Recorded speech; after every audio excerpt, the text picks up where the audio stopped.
What's up guys, welcome to the Other Refinement. My name is Chris. Thank you so much for joining me. In today's episode, I'm going to go over 5 major predictions for this year, 2024. Make sure you watch all the way to the end of the video because I feel like the last point is where we're going to make the most money. So we'll see you guys in the video. Number 1, the most impactful thing that I am seeing is that circular shopping has become incredibly popular. People really do want to buy stuff that's pre-loved or pre-owned or used or give something a second life. All these big companies that are used to destroying all their goods, that's become environmentally not friendly, so they're liquidating all their stuff into the market. People love this circular economy. I have seen brands that are actually taking advantage of this by coming out with new products as soon as possible for full price. And then if it doesn't sell in 1 to 3 months, they discount it 90%, so it's clearance. So they only have full price, brand new, look at me, buy it, or didn't sell, rock bottom pricing. They make their money by selling volume at the end. I think this is really messing up, which is number 2, messing up big retailers. Big brands like Banana Republic, Gap, Nike, they're really struggling with this because when you search for a Nike sweater, eBay will pop up with all these used options. So all these resellers out there, they're finding a nice Nike hoodie at the Goodwill bins for $2 at the pay by the pound, and they're selling it on eBay for $20 plus shipping. That same hoodie is $68 on Nike.com. So Nike's kind of struggling. And then also, there's these third parties from China popping up like Shein or Temu and offering a brand new item, a brand new hoodie for like $17.99 free shipping.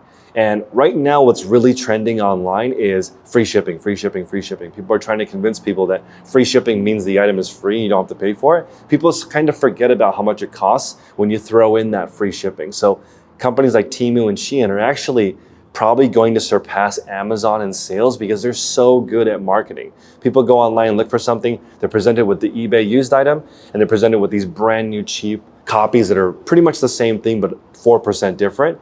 And I think it's really creating this crazy economy right now where people really are looking for things that are kind of special because it's really hard to stand out. Number 3 is that AI generated stuff is becoming more popular. So when you Google something, Google's going to say, you're probably looking for 1, 2, or 3. And they've aggregated like the top 5 most popular articles or the top 5 most popular products, mushed them all together, and they give you this like kind of watered down version of what they think you're looking for.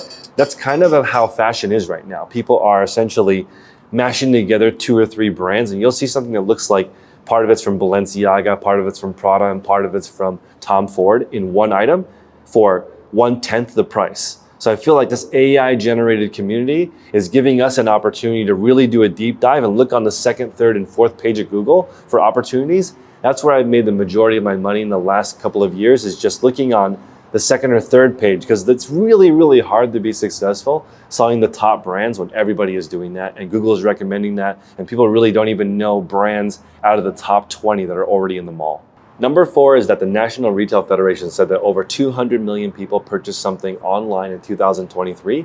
I'm actually shocked that it's that low, but I remember Gary Vee a long time ago, like 5 years ago, saying only 18% of people have purchased something online in the United States. Now it's like up to 50%. What I think this means for us is there's so many new experiences and ways to buy things online. As you guys know, I'm doing live shopping, but live shopping is not new. It's massive on TikTok. Instagram Live has been going on for a long time. Facebook Live is killing it and kicking. A lot of people just don't notice it, but Facebook Live selling is massive. There's lots of different ways to sell online. And I actually feel like I had a VC reach out to me and say, Chris, what do you think the landscape is of online shopping? Like, is this auction thing going to be a phase? Is it going to go away? I think it's not going to, because QVC didn't go away, and QVC is on TV and it's still the same. It's pretty much cruising along at a certain level because there's just certain people who like to shop on TV in the middle of the night or during the day. That's just that market, that segment of the 200 million people who are shopping online like that, right? And QVC, I consider shopping online as just watching TV, pressing a button or calling in. On a website, all these new formats are happening right now where they're taking the power away from all these big companies and it can just be us regular people doing it. As these brick and mortars struggle more and more, I actually think that eBay Get It Now will eventually exist. So you can look for people in your area that you can buy the item now. An Amazon driver or an Uber driver will go get the item and deliver it to you today. There's a lot of value in right now. Uber delivers a lot of people in San Francisco and Oakland, where I live, only 1 mile or 2 or 3 blocks, which is half a mile. just the convenience factor of getting a car to pick you up versus just walking for 5 minutes, that exists. So people paying an extra $18 to get that sweater today so they can wear it on a date, I do think that will be a thing, and it'll be a great way to monetize because it's the exact same service, but faster. And I feel like Amazon at one point was trying to take out AutoZone, Pep Boys, all these car part places by offering 1 hour shipping. So instead of you going down to AutoZone and getting a new battery, buy it on Amazon, you'll get it in 1 hour. Twice as much money, but you can get it in 1 hour and you don't need to leave your house. I feel like that's very, very popular. And I feel like that kind of shopping is all brand new. So for 200 million people shopping right now, I predict way more people by the end of the year as all these new experiences become more popular.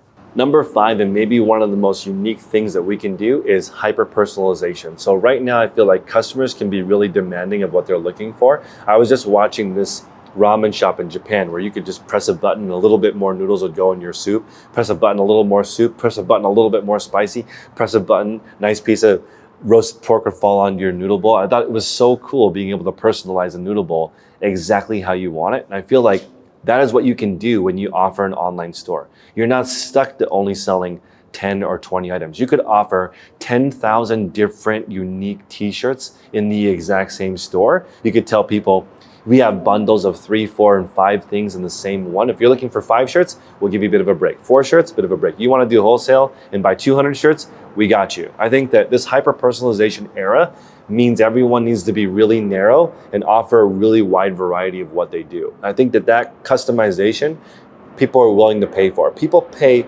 billions of dollars to customize everything. Water bottles, clothing, accessories, their cars, everything people pay just to be a little bit different. So if you can offer that to customers, I think it's gonna really set you apart. So for me, I'm really trying to offer as wide of things as I can. In the clothing category, I want every single niche of it: athletic wear, outerwear, jeans, pants, dresses, accessories. And it starts to kind of spread into like hair care, body care, facial care. It's all somewhat related, and the way that I sell it is exactly the same. So if you can offer more personalization for your customer, I think it's gonna help a lot for small sellers, especially if you think about like a boutique. You go to a store, they've got like 75 things curated for their customer. That's a lot better experience than going to Brooks Brothers and they just have off the rack 40 or 50 things that they sell to everyone. In fact, it's called off the rack in a derogatory way. They say off the rack as in no style, no taste, square mode. But if you go to a boutique and somebody dresses you how they feel like it fits your personality, that experience costs 2, 3, 4 times more. And as small sellers, really focusing on 10 to 20 expensive sales per day is a much better way than trying to sell hundreds of items when you're just getting started. So hopefully that was useful, guys. Until next time, make progress daily.